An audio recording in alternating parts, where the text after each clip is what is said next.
My dear brothers and sisters, we gather today not just as a community of faith, but as a world searching for meaning, for hope, for a spark that lights the path forward. Imagine a moment that could reshape history, a single choice that could ripple across continents, touching the hearts of over 1 billion souls.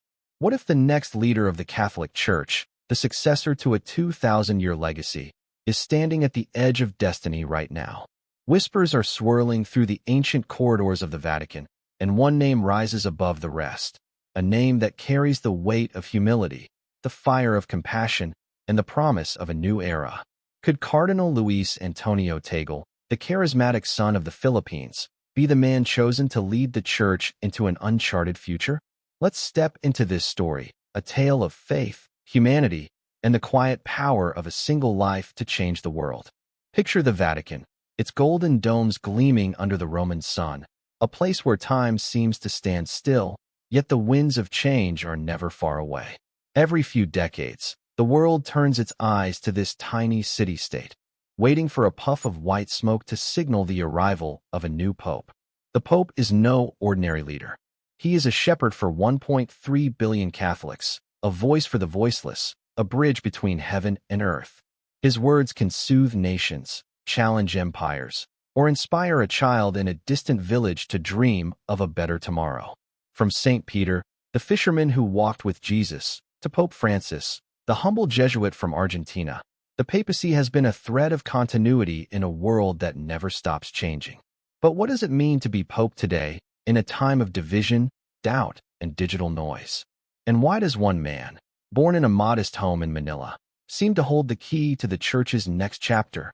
To understand this, we must first look at the man who has redefined the papacy for our time. Pope Francis, born Jorge Mario Bergoglio, stepped onto the balcony of St. Peter's Basilica in 2013, a smile as warm as the spring air, and the world knew something was different. He was the first pope from the Americas, the first Jesuit, the first to take the name Francis, honoring the saint who embraced poverty and peace. From the start, he shunned the trappings of power, choosing a simple room over a palace, a small car over a limousine. He washed the feet of prisoners, embraced refugees, and spoke of a church that must be a field hospital for the wounded of the world. His words, like, "Who am I to judge?" when asked about LGBTQ Catholics, sent shockwaves, not because they changed doctrine, but because they carried a mercy that felt new, raw, and real. Francis's life began in Buenos Aires, in a working-class family of Italian immigrants. He saw poverty up close, the kind that grinds hope into dust, and it shaped him. As a priest, then a bishop, he rode buses, cooked his own meals, and listened to the stories of the forgotten. As Pope, he has called out the scandal of inequality, urging leaders to put human dignity above profit. His encyclicals, like Laudato Si', weave faith with a cry for the planet, demanding we care for our common home.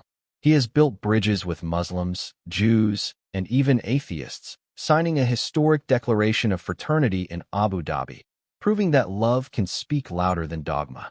Yet, not everyone cheers. Some within the Church call him too progressive, too quick to challenge tradition. Others say he hasn't gone far enough. At 88, his steps are slower, his voice softer, and the weight of his mission grows heavier. He has spoken openly of his mortality, even hinting at resignation if he can no longer serve. And so, the question looms: who will carry his torch? The answer lies in a process as old as the Church itself, yet as mysterious as a whispered prayer.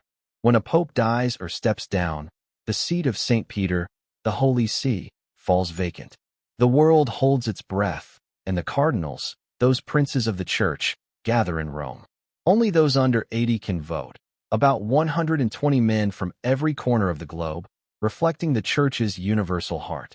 They enter the Sistine Chapel, beneath Michelangelo's frescoes of creation and judgment, and swear an oath of secrecy. The doors lock, Conclave, with a key, and the conclave begins.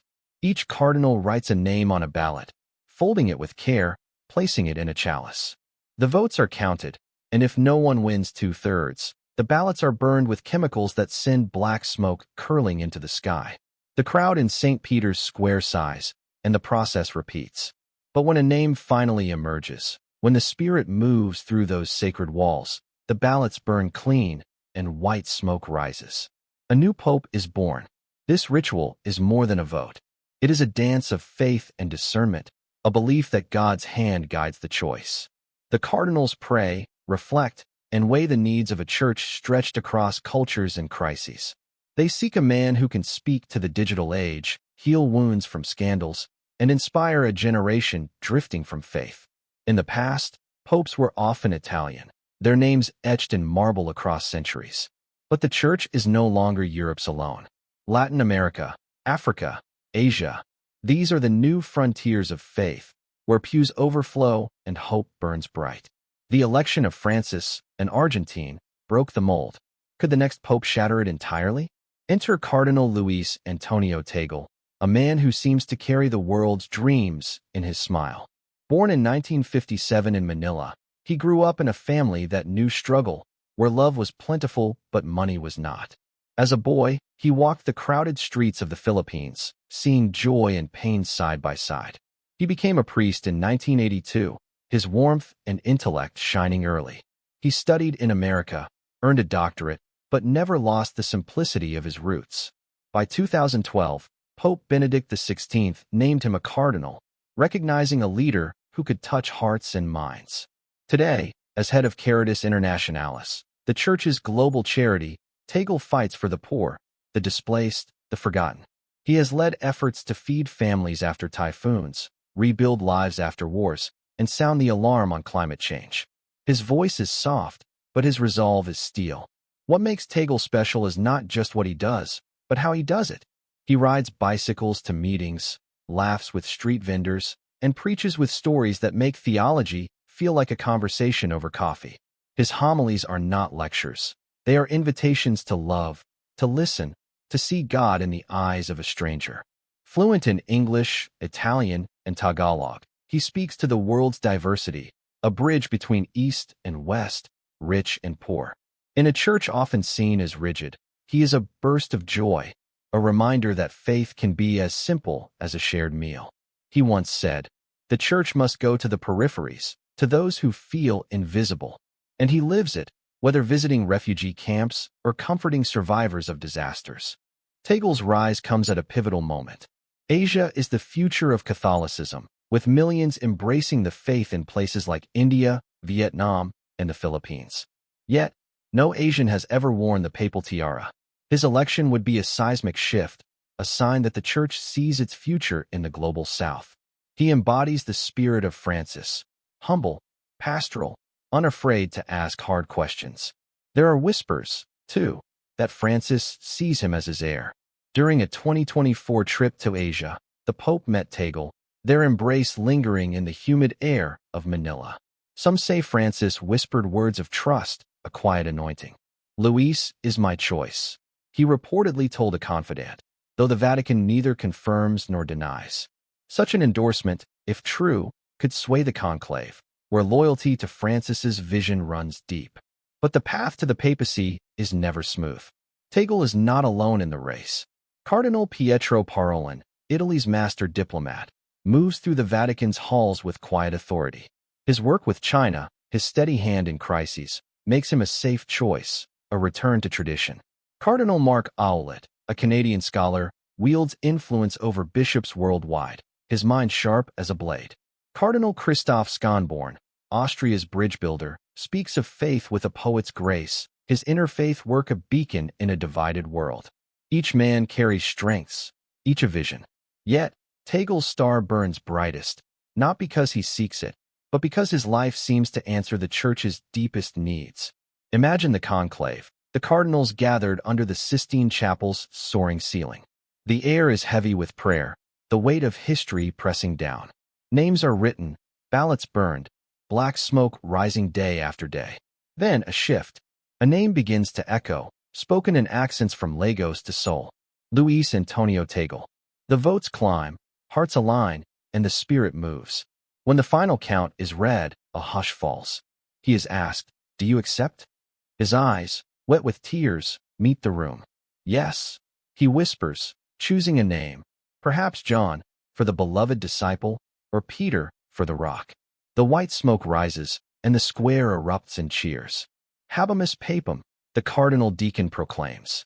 We have a pope. What would a Tegel papacy mean? It would be a church that listens before it speaks, that kneels with the poor before it preaches to the powerful. He would likely continue Francis's push for mercy, opening doors to those long pushed away, divorced Catholics, LGBTQ believers, the skeptical, and the searching. He would amplify the cry for justice, challenging systems that crush the vulnerable. His Asian roots would bring new voices to the Vatican, priests and nuns from villages and megacities, their stories reshaping the Church's soul. He would face resistance, of course. Conservatives might call him too liberal, skeptics might doubt his ability to heal old wounds. Scandals, from clergy abuse to financial mismanagement, would test his resolve. Yet, Tegel's life suggests he is ready, not because he is perfect, but because he knows how to love through imperfection.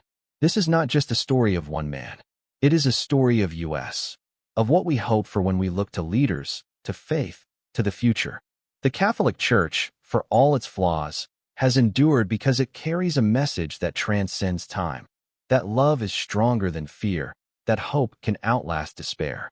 Whether Tegel becomes pope or not, his life challenges us to ask, who are we called to be? How do we build a world where no one is invisible? As the Vatican's chimneys stand silent for now, the world waits, not just for a name, but for a vision. Will it be Tegel, the man who carries Asia's heart and the Church's dreams? Or will another rise, guided by the same spirit that has led for centuries? The answer lies beyond our sight, in the hands of those who will gather, pray, and choose. But the question is ours to hold. What kind of church, what kind of world do we want? Tegel's story reminds us that leadership is not about power, but about service, not about answers, but about questions asked with love. So, let us watch, let us pray, let us dream. And when the white smoke rises, let us hope for a leader who sees us all, from the slums of Manila to the spires of Rome, as one family, bound by faith, by struggle, by the quiet miracle of being human. Who would you choose to lead that family? The choice is not yet made, but the story is already unfolding. Will you be part of it?